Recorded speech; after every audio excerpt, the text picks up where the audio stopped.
అనగనగా అమరావతి అనే రాజ్యాన్ని చంద్రసేనుడు అనే రాజు పరిపాలిస్తుండేవాడు. అతని మంత్రి పేరు సుబుద్ధి.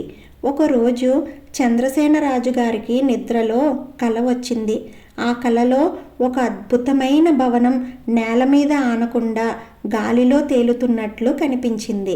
అంత అందమైన భవనం తన సొంతం చేసుకోదలిచిన చంద్రసేనుడు తెల్లవారుతూనే, ఆహా, నిన్న రాత్రి కలలో వచ్చిన భవనము ఎంత అందంగా ఉంది, అది నిజమైతే నా జన్మ ధన్యమైనట్టే, ఇలాంటి అద్భుతాలు కలలోనే జరుగుతాయి కాబోలు, ఆ కలనే ఎలాగైనా నిజం చేసుకోవాలని ఎవరైనా అలా గాలిలో తేలే భవనం నిర్మిస్తే వారికి తన అర్ధరాజ్యం ఇస్తానని రాజ్యం అంతటా చాటింపు వేయించాడు. కొద్ది రోజుల తర్వాత ఒక వృద్ధుడు రాజుగారి దర్శనార్థము సభామందిరానికి వచ్చాడు. తాతగారు, ఎవరు మీరు? ఎక్కడి నుండి వచ్చారు? నా నుండి ఏ సహాయం కోరుతున్నారు అని అడిగారు రాజుగారు. మహారాజా, నా పేరు శివయ్య సుబ్బరాయుడు, సత్రం నివాసిని. నాకు మీరు న్యాయం చేయమని వేడుకునేందుకు వచ్చాను అన్నాడు ఆ వృద్ధుడు.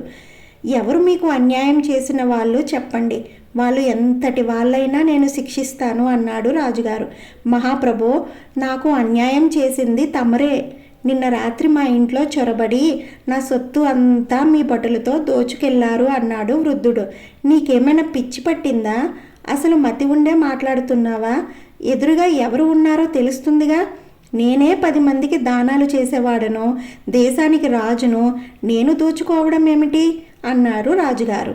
అవును ప్రభు, మీరు నా కలలో కనిపించి నా ఇంటి సొత్తు మొత్తం దోచుకెళ్లారు అన్నాడు వృద్ధుడు. కలలు నిజమవుతాయా? అమాయకుడిలా ఉన్నావు. ఇలా ఎక్కడైనా విన్నామా, చూసామా?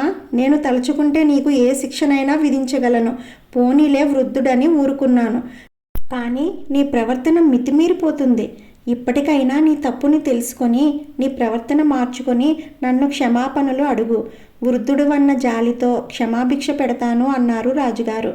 కలలు నిజం అవుతాయనే కదా పునాదులు లేకుండా గాల్లో తేలే ఇల్లు నిర్మించే తలంపు మీకు వచ్చినప్పుడు నా కల ఎందుకు నిజం కాదు అన్నాడు వృద్ధుడు. విషయం అర్థమైన రాజుగారికి కలలు కలలే అని జ్ఞానోదయం కలిగింది. నువ్వు చెప్పింది నిజమే తాత, కలలు నిజం కావు అని నాకు నీ ద్వారా తెలిసి వచ్చింది అన్నారు రాజుగారు.